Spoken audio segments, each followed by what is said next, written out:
नहीं वो कागजात जो हमारे बुनियादी हक से मुतालिक थे कि अगर ट्रायल होना है तो वो फ्री, फेयर एंड ट्रांसपेरेंट और अनबायस्ड ट्राइब्यूनल के सामने हो, न वो हमें वो राइट दिया गया था।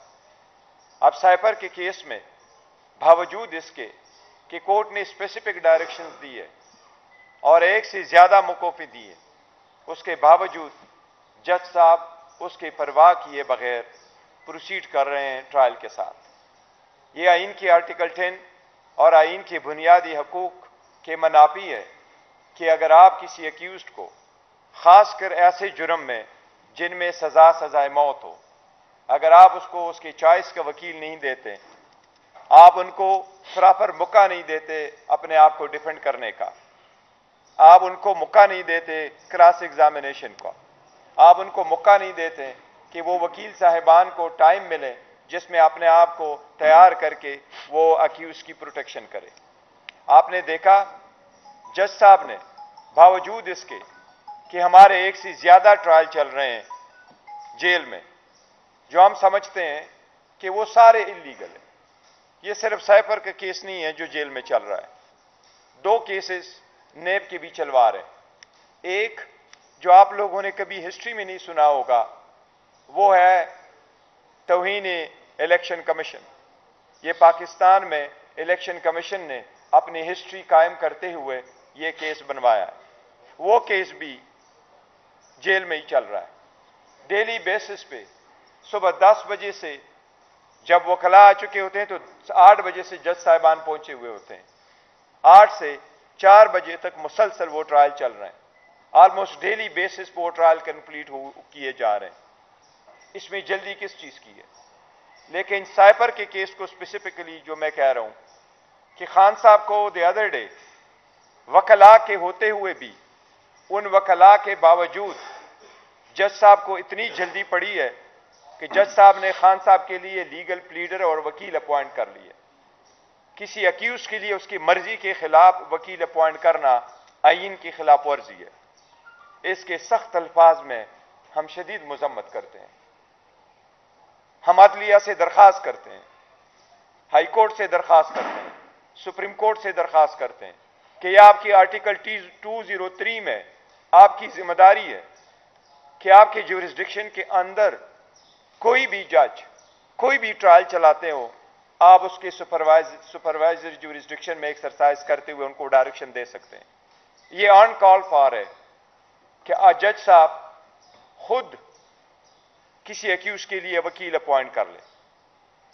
और इस मरतबा जो वकला अपॉइंट हुए हैं वो वकला वो अपॉइंट कर लिए हैं जो ऑलरेडी प्रोसिक्यूशन की तरफ से पेश हो चुके हैं। ये आईन के नहीं, ये कानून के नहीं, ये तो एक आम लॉजिक और पंचायत में कभी ऐसा नहीं होता। और इतना बड़ा केस जो उसमें आप सजाए मौत की तरफ लेके जा रहे हैं, इसलिए इस तरीक़ाकार को हम इंसानी बुनियादों की भी खिलाफ वर्जी समझते हैं। मैं इन सब से एक दरख्वास्त करूंगा, वो खान साहब ने बड़े सख्त अल्फाज में इस बात का जिक्र किया था और कुरान की आयत का इनके लिए मंसूब करते हुए कहा था कि अल्लाह का भी फरमान है कि किसी की दुश्मनी आपको इस बात पे मजबूर न कर दे कि आप अदल ना करो, अदल करो, यह तकवा के करीब है। हम आईनी जिम्मेदारियां अदलिया को रिमाइंड कराते हुए उनसे पुरजोर मुतालबा करते हैं कि अदलिया पहले से कि हम खुद कोर्ट जाएं, हम देखते हैं अदलिया ऐसे सरकमस्टांसिस में क्या इकदाम करती है। फंडामेंटल राइट्स का प्रोटेक्शन करने का अमीन और आईनी जिम्मेदारी सबसे पहले आइन ने अदलिया के कंधों पर डाला है। हम आगे दिनों में देखेंगे कल में कि चीफ जस्टिस ऑफ पाकिस्तान और chief justice Islamabad high court क्या इकदाम कर रहे हैं। आज इस ट्रेंच के शॉर्ट नोटिस पे मैं उनकी तवज्जो मबजूल करवा रहा हूं और उनसे आईनी और कानूनी मुतालबा हम करते हैं बाज़ाब्ता तौर पर कि इसमें आप इंटरवीन कर लें। इसके साथ साथ मैं इस बात पे तवज्जो दिलाता हूं, इलेक्शन शुरू हुए, इलेक्शन का प्रोसेस जब शुरू होने वाला था तो हम बार बार अदालतों के सामने आए, हाई कोर्ट में गए, सुप्रीम कोर्ट में गए, 2 हुकूमतें खत्म हो गई थी, 90 डेज में इलेक्शन मांग रहे थे, वो for one reason the other delay होते गए। आखिरकार सुप्रीम कोर्ट के इंटरवेंशन से सदर और इलेक्शन कमीशन के दस्तखतों से 8 की तारीख तय हो गई। हमारी दरख्वास्त थी कि लेवल प्लेइंग फील्ड हमें प्रोवाइड करे। ये पाकिस्तान की सबसे बड़ी पॉलिटिकल पार्टी है और इसकी सारी पॉपुलरिटी है। ये सिर्फ ये नहीं है कि पार्टी कितनी पॉपुलर है, ये अवाम की बुनियादी हकूक का हिस्सा है कि वो डेमोक्रेटिक प्रोसेस में शामिल हो। वो हर जगह हर रुख पे हमें रोका गया और हमें वो रिफ्यूज किया गया। हमें लेवल प्लेइंग फील्ड तो क्या फील्ड ही नहीं दी गई, हमसे बल्ला लिया गया, हमारे प्रपोजल सेकेंडर रोके गए, हमारे नॉमिनेशन फॉर्म रिजेक्ट किए गए टेक्निकल बुनियादों पे। लेकिन कैंपेन में हिस्सा लेना तो हमारा हक है और कैंपेन में पार्टिसिपेट करना भी हमारा हक है। हम दरख्वास्त देते हैं तो हमें इजाजत नहीं मिलती। मैं कल शाम को बुनेर से वापस आया हूं जहां मैं N18 में पार्टिसिपेट कर रहा था। हमने 5 कन्वेंशन ही कर दी, वो सारे क्लोज इंडोर जगहों में कर ली क्योंकि हमारे पास एनओसी नहीं थी। और सारी जगहों पे जहां हमारे कैंडिडेट्स रैली करना चाहते हैं वहां उनकी इजाजत नहीं है। आज के लिए खान साहब की हिदायत के मुताबिक हमने सारे उम्मीदवारान को ये डायरेक्शन दी थी खान साहब की तरफ से कि वो आज के दिन कानून के मुताबिक रैलीज निकालें। मैंने वॉइस मैसेज भी उनको खान साहब की डायरेक्शन पहुंचाई कि आपका जो भी रैली हो वो पुरअमन तरीके से हो, आपके पास अपने मुल्क के झंडे हो, आपके पास पाकिस्तान तहरीक इंसाफ का झंडा हो, आप पुरअमन निकलें, अपने रास्ते पे चलते हुए रैली निकाले, अवाम में अपने निशानात इंट्रोड्यूस करवाए।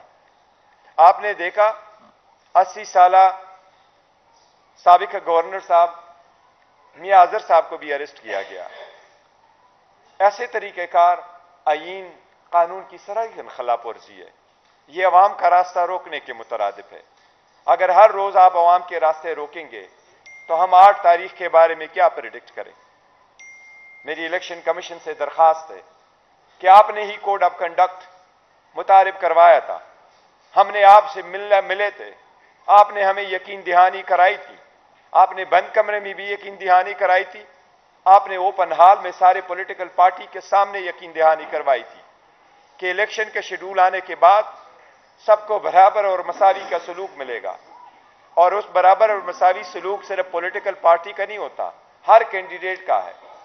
हमारे कैंडिडेटों को आज अपने इंतखाबी निशानात इंट्रोड्यूस कराने में क्यों ये दिक्कतें पेश आई, उनमें क्यों ये मुश्किलात पेश आ रही है। हम इलेक्शन कमीशन से बाज़ाबिता तौर पर मुतालबा करते हैं कि इसके खिलाफ एक्शन लें, मेक श्योर करें हमें आइंदा ये ना हो।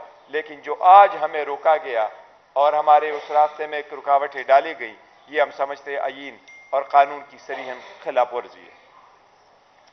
इसके बाद मैं इसके आपके क्वेश्चंस इस पॉइंटों पे ले लूं, मैं आपके साथ अपने मैनिफेस्टो शेयर करूंगा। किसी भी पॉलिटिकल पार्टी के लिए ये खुशी का दिन होता है कि वो आपके साथ अपना इंतखाबी मंशूर शेयर करे।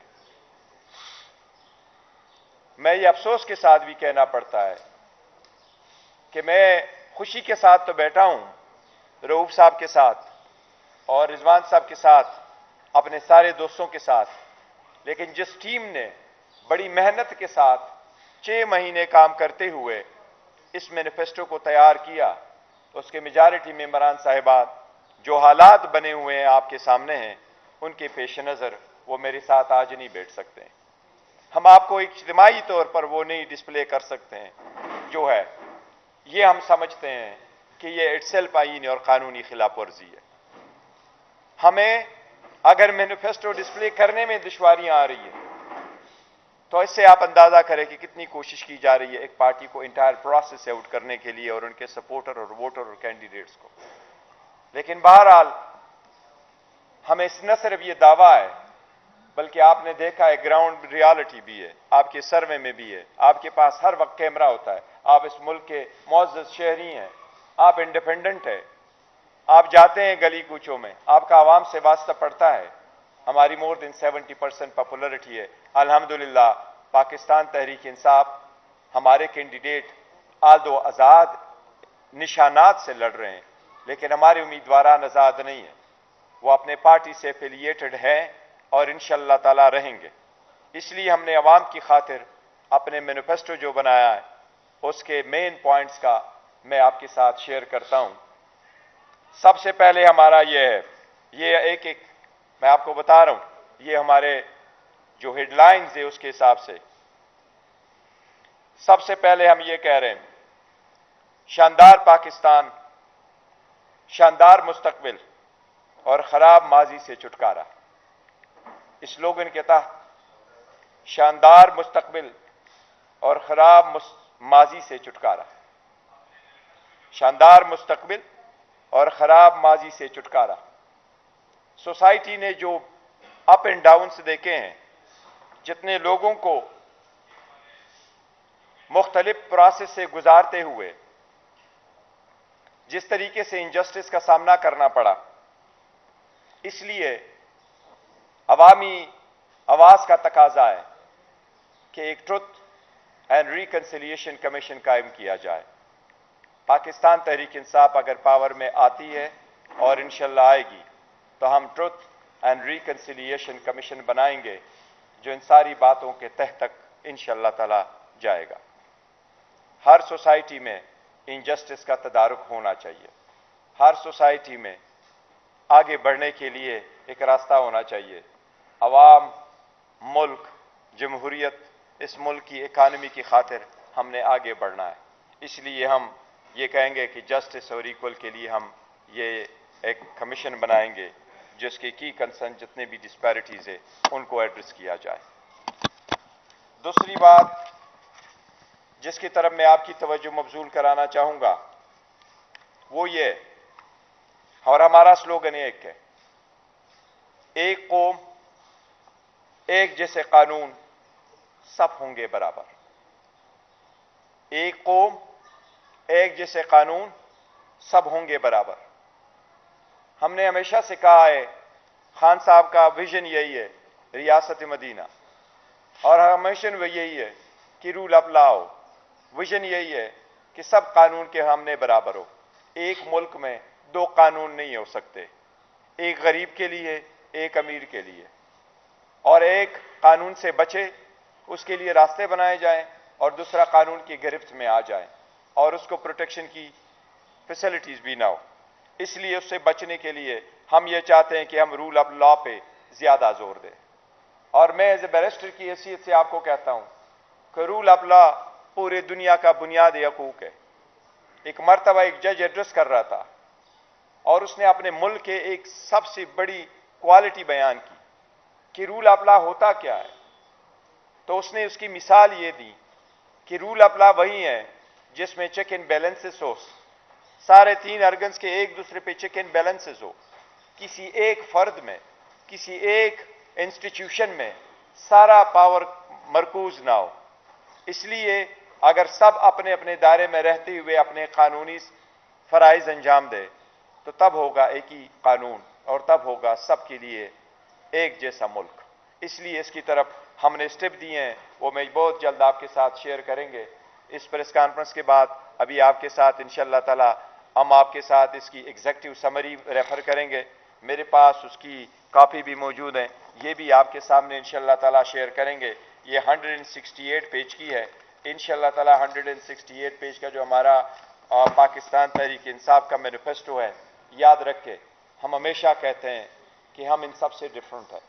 इंशाअल्लाह आप ये पढ़ेंगे तो आवाम को भी पता चल जाएगा कि खान साहब का विजन, खान साहब की पार्टी, खान साहब पाकिस्तान के लिए जो दर्द है वो बाकी सबसे डिफरेंट है।